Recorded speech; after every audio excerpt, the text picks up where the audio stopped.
C'est dans ce pavillon appartenant à un couple de retraités de la banlieue parisienne que s'est déroulé il y a quelques jours un incident qui fait couler beaucoup d'encre. Je suis avec Élodie Levard, 30 ans, qui est au cœur de cette tempête médiatique. Élodie, vous avez 30 ans et vous avez récemment fait ce geste qui a eu l'effet d'une bombe dans votre communauté. Parlez-nous-en. J'ai annoncé à mes parents que j'allais peut-être quitter la maison et prendre un appartement. Monsieur et Madame Levard, votre réaction?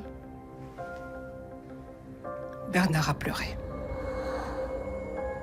Et vous habitez toujours chez vos parents? Selon vous, c'est la faute de l'économie, de la société? Non, c'est la faute de mes parents. Ils ont pas su me donner les outils nécessaires pour développer mon autonomie. Ils ont foutu ma vie en l'air. Élodie a donc récemment décidé de voler de ses propres ailes. Mais elle est malheureusement sans emploi. Est-ce que je cherche du travail? Je préférerais plutôt que ce soit le travail qui me trouve. Élodie passe donc ses après-midi à la fenêtre, en attendant que le travail la trouve. Je suis quelqu'un de très créatif. Idéalement, j'aimerais être une célébrité. Je pense que j'ai un talent pour être connue. Je me verrais bien faire des pubs pour les chaussures ou les légumes. Enfin, ce genre d'univers, quoi, vous voyez.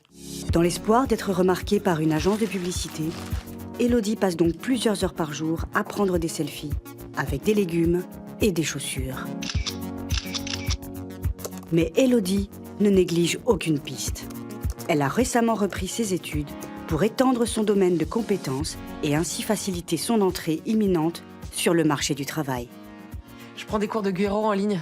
Et en ce moment, je travaille We Are the Champion de Queen.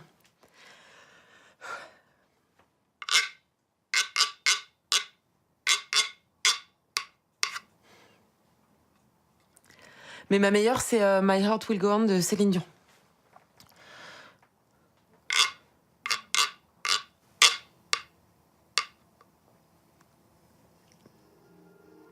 C'est une chanson qui a un sens très particulier pour moi. Je préfère pas en parler. Au niveau sentimental, Élodie, ça doit pas être évident de maintenir une vie sociale active quand on habite toujours chez ses parents. Ouais, disons que je fais pas mal de concessions. C'est bon, on a fini?